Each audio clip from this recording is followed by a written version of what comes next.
नमस्कार दोस्तों, कुसुम हिंदी क्लासेस में आप सबका स्वागत है। तो इससे पहले वाली क्लास में हमने सर्वनाम के बारे में पढ़ा था कि सर्वनाम का अर्थ क्या होता है, सर्वनाम की परिभाषा क्या होती है, सर्वनाम कितने प्रकार का होता है। वो ट्रिक के साथ हमने आपको विस्तार पूर्वक समझाया था और मैं उम्मीद करती हूँ कि वो टॉपिक आपको अच्छे से समझ भी आ गया होगा।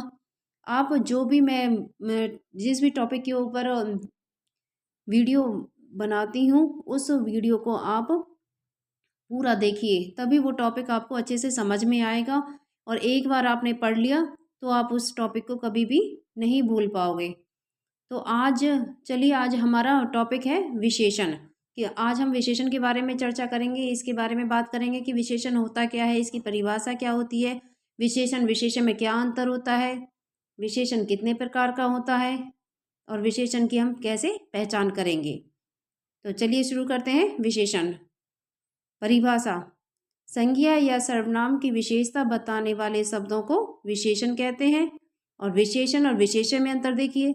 विशेषण क्या होता है? जो शब्द विशेषता बताते हैं उन्हें विशेषण कहते हैं। विशेष्य जिसकी विशेषता बताई जाती है उसे विशेष्य कहते हैं।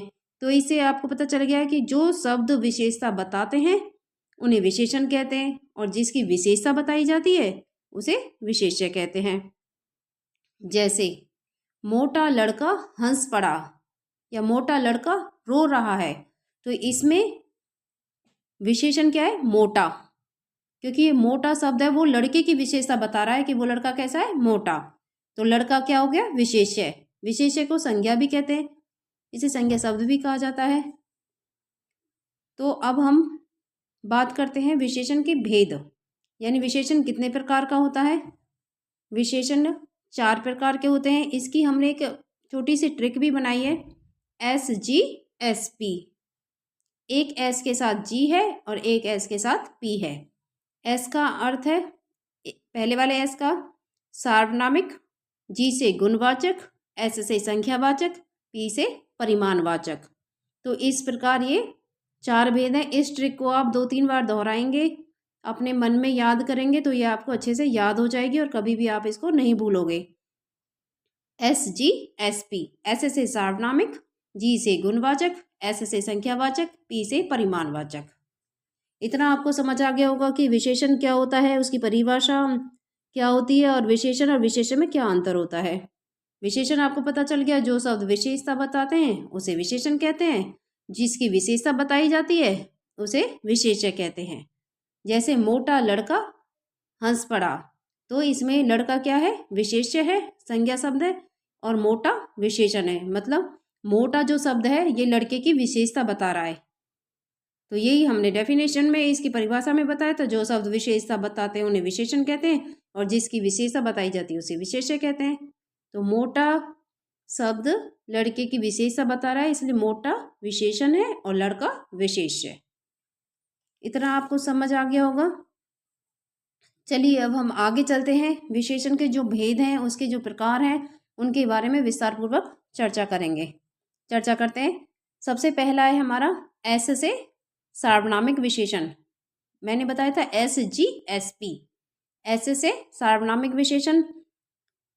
तो इससे पता चल रहा है कि सार्वनामिक है, तो इसमें ये सर्वनाम शब्द की विशेषता बताएगा।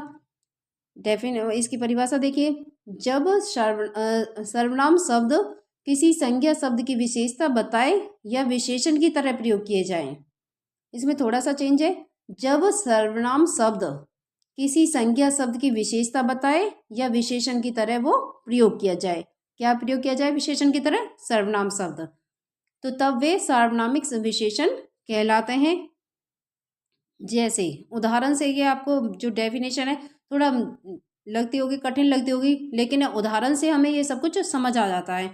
जैसे उस लड़की को यहाँ बुलाओ, तो उस क्या है? सर्वनाम में हमने पढ़ा था, वह का कार के रूप होता है उस या उसे, ये सारे क्या होते हैं? कार के रूप होते हैं वह के। तो उस क्या है? सार्वनामिक, और लड़की सार्वनामिक विशेषण है उस, और लड़की क्या है? विशेष्य है, क्योंकि वो लड़की की विशेषता बता रहा है कि उस लड़की को यहाँ बुलाओ, किसी और लड़की को नहीं। वो सार्वनामिक को हम संकेतवाचक भी कह सकते हैं, सांकेतिक विशेषण भी कह सकते हैं। कि वो संकेत करके कह रहा है कि उस लड़की को यहाँ पर बुलाओ। तो उसमें क्या, उस शब्द में क्या है, सार्वनामिक विशेषण, और लड़की क्या है, विशेष है, संज्ञा शब्द है। संज्ञा है ना लड़की, लड़की क्या हमने पढ़ा था संज्ञा में, जब हमने संज्ञा कराई थी तो उसमें हमने पढ़ा था कि लड़की क्या है, जातिवाचक संज्ञा। तो यहाँ पे लड़की विशेष है, संज्ञा शब्द है। दूसरा उदाहरण देखिए, वह लड़का अच्छा गाता है। तो इसमें वह क्या है, सार्वनामिक विशेषण है, और लड़का क्या है, विशेष है, संज्ञा शब्द है। तो इससे आपको समझ आ गया होगा कि सार्वनामिक विशेषण क्या होता है। तो अब आपको इसकी परिभाषा अच्छे से समझ में आ गई होगी कि जब सर्वनाम शब्द किसी संज्ञा शब्द की विशेषता बताए या विशेषण की तरह प्रयोग किया जाए। तो अब ये सर्वनाम शब्द संज्ञा शब्द की विशेषता बता रहा है कि वह लड़का अच्छा गाता है। तो वह क्या है, सार्वनामिक विशेषण है, और लड़का विशेष्य है, संज्ञा शब्द है। ठीक है, अब हम आगे चलते हैं। इसका दूसरा जो भेद है वो है जी से गुणवाचक। गुणवाचक विशेषण परिभाषा देखिए, जो शब्द संज्ञा या सर्वनाम के गुण धर्म स्वभाव का बोध कराते हैं, उनके बारे में बताते हैं, उन्हें गुणवाचक विशेषण कहते हैं। यानी जो शब्द संज्ञा या सर्वनाम के गुण धर्म, किसके, संज्ञा या सर्वनाम के गुण धर्म स्वभाव के बारे में बताते हैं, उन्हें गुणवाचक विशेषण कहते हैं। गुणवाचक विशेषण अनेक प्रकार के होते हैं। जैसे अब आगे देखते हैं हम कि कितने प्रकार के होते हैं। सबसे पहला है इसमें कालबोधक। काल तो आपको पता है, काल का मतलब होता है समय, मतलब जो समय के बारे में बताए। बोध का मतलब जानकारी, तो जो समय की जानकारी दे। जैसे नया, पुराना, ताजा, मौसमी, प्राचीन, तो ये सब क्या है, कालबोधक है। मतलब वाक्य में जहाँ भी आपको ये शब्द लिखा आ जाए कि नया, पुराना, ताजा, मौसमी, वाक्य के बीच में, तो ये कौन सा विशेषण होगा, गुणवाचक विशेषण। दूसरा इसका पार्ट देखिए, रंगबोधक। रंगबोधक कैसे, लाल, पीला, काला, नीला, तो इसके रंग के बारे में बता रहा है, ये काल के बारे में बता रहा है, रंग के बारे में लाल, पीला, काला, नीला, सफेद। ठीक है, अब है दशाबोधक। दशाबोधक जैसे मोटा, कोई मोटा होता है, कोई पतला होता है, युवा, गीला, सूखा। तो ये वाक्य में जहाँ भी आपको लिखा हुआ मिल जाए कि जैसे वो था मोटा लड़का हंस पड़ा, हमने पहले बताया था, मोटा लड़का हंस पड़ा, तो ये क्या है, दशाबोधक है। और ये कौन सा विशेषण है, गुणवाचक विशेषण है। किसी का गुण है कि कोई मोटा होता है, कोई पतला होता है, कोई लंबा होता है, कोई नाटा होता है। ठीक है, अब अगला है गुणबोधक। गुण मतलब उसके गुण, अच्छा, भला, बुरा, कपटी, झूठा, सच्चा। गुण का मतलब क्या है, स्वभाव। जो व्यक्ति का स्वभाव होता है कि कोई अच्छा होता है, कोई भला होता है, कोई बुरा होता है, कोई कपटी होता है, कोई झूठा होता है, कोई सच्चा होता है। कोई भी व्यक्ति एक जैसा नहीं होता, ये तो आप सबको पता ही है। हर व्यक्ति का स्वभाव अलग अलग होता है, किसी का स्वभाव एक दूसरे से मिलता जुलता नहीं होता। जैसे कहते हैं ना कि पांचों उंगली कभी बराबर नहीं हो सकती, वैसे ही कोई भी पांच व्यक्ति या कोई भी व्यक्ति एक दूसरे के समान नहीं हो सकते, एक दूसरे के जैसे नहीं हो सकते। आपका हर किसी की अपनी अपनी विशेषताएं होती हैं, अपनी अपनी अच्छाइयाँ बुराइयाँ होती हैं। अब हम चलते हैं आकार बोधक। इससे अगला कौन सा है, आकार बोधक। जैसे गोल, आकार के बारे, आकार से ही पता चल रहा है कि आकार कैसा हो, गोल है, तिकोना है, लंबा है, चौड़ा है, नुकीला है, कैसा है। ठीक है, तो इसके हमने पढ़े गुणवाचक विशेषण के कालबोधक। कालबोधक में आया नया, पुराना, ताजा, मौसमी, प्राचीन। जो मतलब समय के बारे में बताया कि नया है, पुराना है, प्राचीन है, जैसे कहते हैं प्राचीन समय में। ठीक है, रंगबोधक लाल, पीला, काला, नीला, सफेद। दशाबोधक मोटा, पतला, युवा, गीला, सूखा। गुणबोधक अच्छा, भला, बुरा, कपटी, झूठा, सच्चा। आकार बोधक गोल, तिकोना। नाम से ही पता चल रहा है कि किसके बारे में बात की जा रही है। लंबा, चौड़ा, नुकीला, आकार कैसा भी हो सकता है। अब तीसरा जो इसका भेद है वो है संख्यावाचक विशेषण। जो शब्द संज्ञा या सर्वनाम की संख्या का बोध कराते हैं। किसका, जो शब्द संज्ञा या सर्वनाम की संख्या का बोध कराते हैं तो उन्हें संख्यावाचक विशेषण कहते हैं। ये दो प्रकार के होते हैं। फर्स्ट है, पहला है निश्चित संख्यावाचक विशेषण और अनिश्चित संख्यावाचक विशेषण। इससे पहले हमने उसमें भी पढ़ा था सर्वनाम में, निश्चयवाचक और अनिश्चयवाचक। इसमें क्या है, निश्चित और अनिश्चित। निश्चित संख्यावाचक विशेषण, इसमें निश्चित संख्या का पता चलता है, जैसे 10 लड़के बाहर खड़े हैं, यानी 10 लड़के घर के बाहर खड़े हैं, तो ये संख्या निश्चित है ना कि 10 ही लड़के हैं, 11 या 9 नहीं है या 8 नहीं है, कितने, 10 लड़के हैं। तो इससे हमें पता चल रहा है कि ये निश्चित संख्यावाचक विशेषण है। अगर किसी वाक्य में आता है कि 10 या 20 लड़कियां विद्यालय जा रही हैं, तो ये क्या हो गया, निश्चित है। कितनी लड़कियां जा रही हैं, 20 लड़कियां जा रही हैं, तो ये निश्चित है। अगर हम, चलो आगे बात करते हैं अनिश्चित के बारे में। तो निश्चित संख्यावाचक विशेषणों को प्रयोग के आधार पर निम्न भेदों में बांटा जा सकता है। जैसे इसके भी 4 वो भेद होते हैं, जैसे गणनावाचक, जैसे 1, 2, 4, 8, मतलब गणनावाचक जो गिना जा सके, गिनती होती हैं। क्रमवाचक, क्रम कहते हैं ना कि पहला, दूसरा, तीसरा, पहला भेद, दूसरा भेद, तीसरा भेद, चौथा भेद, तो ऐसे। आवृत्तिवाचक, आवर्ती, तिगुना, चौगुना, 100 गुना, ठीक है। समुदायवाचक, 3, 4, 8, 5, ठीक है। तो इसके भी निश्चित संख्यावाचक के 4 हो गए, पार्ट हो गए, गणनावाचक, क्रमवाचक, आवर्तीवाचक, समुदायवाचक। गणनावाचक में बता दें 1, 2, 4, 5, 7, 8। क्रमवाचक में पहला, दूसरा, तीसरा, चौथा, पांचवा। आवर्तीवाचक में तिगुना, चौगुना, 100 गुना। तो समुदायवाचक में 3, 4, 8, ठीक है। इतना आपका समझ आ गया होगा। अब इसका दूसरा संख्यावाचक विशेषण का दूसरा पार्ट है अनिश्चित संख्यावाचक विशेषण। निश्चित हो गया, अब अनिश्चित के बारे में बात कर लेते हैं। अनिश्चित संख्यावाचक क्या होता है, जिसमें अनिश्चित संख्या का बोध होता है कि वो संख्याएं निश्चित नहीं होती। इसमें क्या, कुछ और कई, जहां पर आपको वाक्य में मिल जाए, चाहे वो आगे हो वाक्य में या फिर बीच में हो, तो वहां पर अनिश्चित संख्यावाचक विशेषण होता है। जैसे देखिए, कुछ आदमी चले गए, कई लोग आए थे, तो यहाँ पर क्या है, अनिश्चित संख्यावाचक विशेषण है। परिमाणवाचक विशेषण, परिमाणवाचक विशेषण जिन विशेषणों से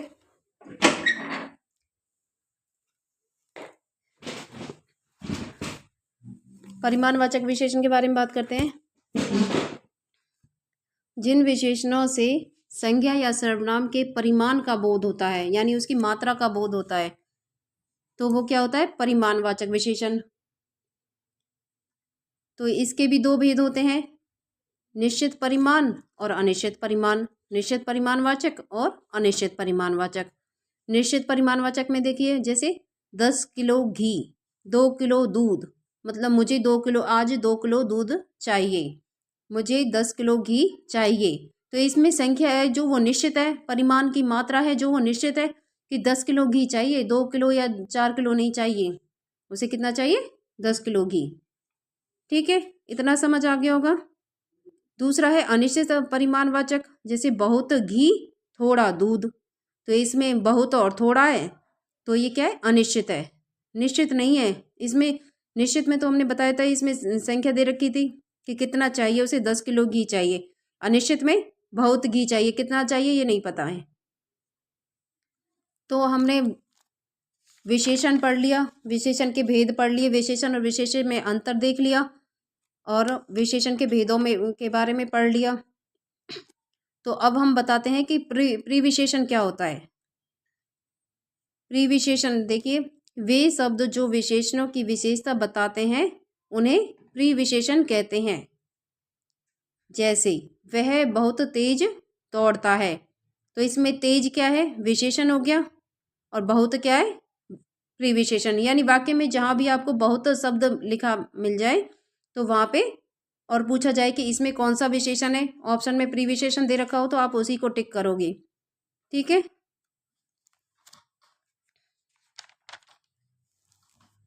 अब हम आगे चलते हैं। विशेषण की तुलना अवस्था। इसकी तुलनावस्था के बारे में बताया जाता है कि विशेषण की तुलना किस प्रकार की जा सकती है।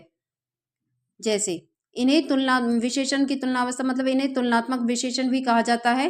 विशेषण की 3 अवस्थाएं तुलनात्मक रूप में हो सकती हैं, मूलावस्था, उत्तरावस्था और उत्तमावस्था। जैसे किस प्रकार इसको आप समझोगे, जैसे लघु, मूल अवस्था कौन सी होगी, लघु, उत्तरावस्था लघुत्तर, उत्तमावस्था लघुत्तम। ऐसे ही उच्च, मूलावस्था, उच्चतर, उत्तरावस्था, उच्चतम, उत्तमावस्था। अगर ये वाक्य में ये आ जाता है कि उच्चतर में कौन सी अवस्था है, विशेषण की कौन सी अवस्था का प्रयोग किया गया है उच्चतर में, तो कौन सी, उत्तरावस्था। अगर कह दें कि लघुत्तम में कौन सी अवस्था का प्रयोग किया गया है या कौन सी अवस्था दर्शाई गई है, तो इसमें उत्तमावस्था। अगर सुंदरतम दे दिया जाए, सुंदरतम शब्द दे दिया जाए पेपर में और उसमें पूछे कि इसकी मूलावस्था क्या है, तो इसकी मूलावस्था क्या होगी, सुंदर। तो इतना आपको समझ आ गया होगा, मैं उम्मीद करती हूँ। मैंने बहुत ही आसान शब्दों में आपको ये सब कुछ समझाया है। अब देखिए विशेषण का पद परिचय। कई बार पेपर में आ जाता है कि पद परिचय बताइए। वाक्य में विशेषण पदों का परिचय करते समय उसका स्वरूप, भेद, लिंग, कारक, विशेष्य बताया जाता है। मतलब जो भी वाक्य दिया गया है उस पूरे वाक्य के बारे में बताया जाता है कि जैसे काला कुत्ता, एग्जाम्पल से आपको समझ में आएगा। जैसे काला कुत्ता भाग गया, इसमें काला क्या हो गया, विशेषण भी है, गुणवाचक है, रंगबोधक है, पुल्लिंग है और एक वचन है। ठीक है, मतलब काला शब्द की इतनी वो है विशेषताएं, वो विशेषण भी है, गुण भी है और रंगबोधक भी है, पुल्लिंग भी है और एक वचन भी है। ठीक है, अब जैसे कुत्ता, कुत्ता क्या है, विशेष है, संज्ञा शब्द है। जैसे काला तो इस विशेषण हो गया और कुत्ता क्या है, विशेष है। ठीक है, कुत्ते की विशेषता बताइए ना उसने, काला कुत्ता। ठीक है, अब आगे देखिए, मुझे थोड़ी बहुत जानकारी है। थोड़ी बहुत क्या है, विशेषण है, अनिश्चित संख्यावाचक है। हमने बताया था ना अभी, अनिश्चित संख्यावाचक पढ़ा था हमने कि थोड़ी बहुत, परिमाण में भी पढ़ा था थोड़ा बहुत। ठीक है, तो ये क्या, अनिश्चित है, निश्चित नहीं है। तो ये थोड़ी बहुत क्या है, विशेषण भी है, अनिश्चित संख्यावाचक भी है, स्त्रीलिंग भी है और कर्मवाचक है। जानकारी क्या है, विशेष्य। विशेष्य क्या होता है, संज्ञा शब्द। तो आपको अब समझ आ गया होगा कि विशेषण का पद परिचय हम किस प्रकार करते हैं।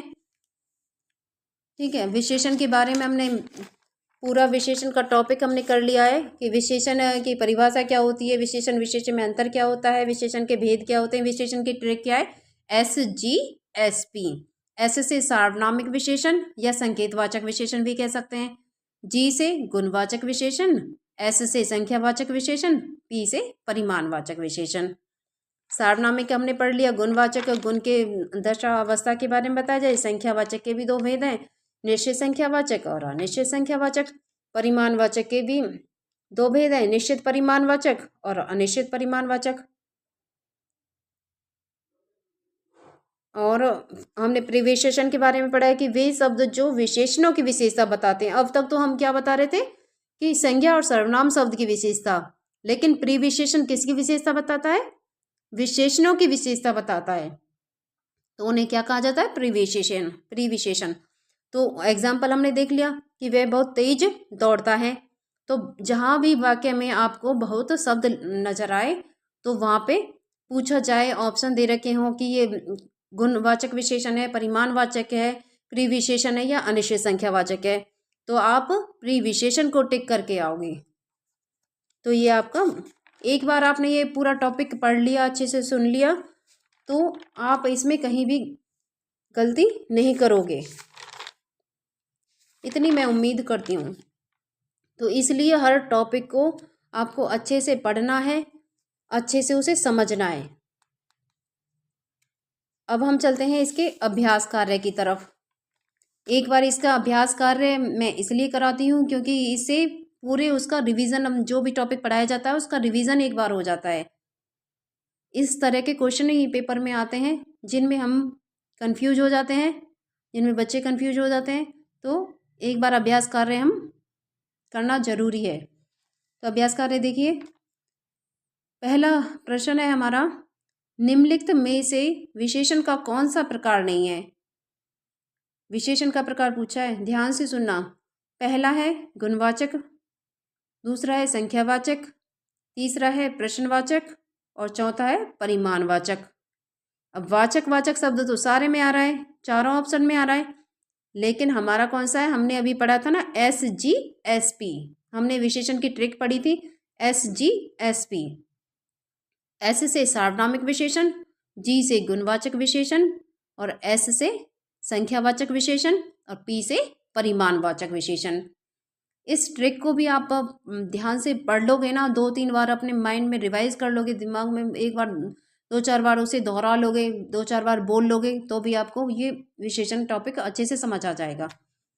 तो SGSP, तो इसमें गुणवाचक विशेषण है, संख्यावाचक है, परिमाणवाचक है, लेकिन कौन सा नहीं है विशेषण का प्रकार, प्रश्नवाचक नहीं है। तो इसका आंसर कौन सा टिक करोगे, प्रश्नवाचक। दूसरा है, इनमें से गुणवाचक विशेषण कौन सा है। पहले तो नहीं पूछा था, अब की बार क्या पूछा है, गुणवाचक विशेषण कौन सा है। हमें जो ये पीछे वाक्य में दिया होता है ना कि कौन सा है और कौन सा नहीं है, ज़्यादातर विद्यार्थी इसी में गलती करते हैं कि हम पूरा क्वेश्चन नहीं पढ़ते हैं और बस एक बार देख लेते हैं और टिक करके आ जाते हैं। ये गलतियां पेपर में होती हैं अक्सर बच्चों से। तो हमें सबसे पहले क्वेश्चन है वो पूरा, प्रश्न है वो पूरा पढ़ना चाहिए। तो इसमें पूछा गया है कि इनमें से गुणवाचक विशेषण कौन सा है। तो जैसे चौगुना है, नया है, ऑप्शन है हमारे चौगुना, नया, तीन, कुछ। तो इसमें से हमारा कौन सा गुणवाचक है, मैंने बताया था ना, नया, पुराना, कालबोधक। तो ये कौन सा है हमारा, इसका ऑप्शन बी ऑप्शन सही हो जाएगा, नया। तीसरा प्रश्न है हमारा, आलस्य शब्द का विशेषण क्या है। ये जो प्रश्न है ये परीक्षा में STET, UP टेट, ये परीक्षाओं में कई बार आ चुका है, DSSB वगैरह में सारे अक्सर ये क्वेश्चन पूछा जाता है। तो आलस्य शब्द का विशेषण क्या है। आलस है, आलसी है, अलस है, आलसीपन है। तो इसका क्या होगा, आलसी। मानव शब्द से विशेषण बनेगा मनुष्य, मानवीकरण, मानवता, मानवीय। तो मानव शब्द से विशेषण बनेगा क्या, मानवीय। ठीक है। पशु शब्द का विशेषण क्या है, पाश्विक, पशुत्व, पशुपति और पशुता। तो इसमें से कौन सा है, पाश्विक। ठीक है, ये क्वेश्चन भी कई बार आ चुका है, पशु शब्द का विशेषण क्या होता है, पाश्विक है, पशुत्व है, पशुता है, पशुपति है। तो पाश्विक है। अब छठा क्वेश्चन देखिए, किस वाक्य में अच्छा शब्द का,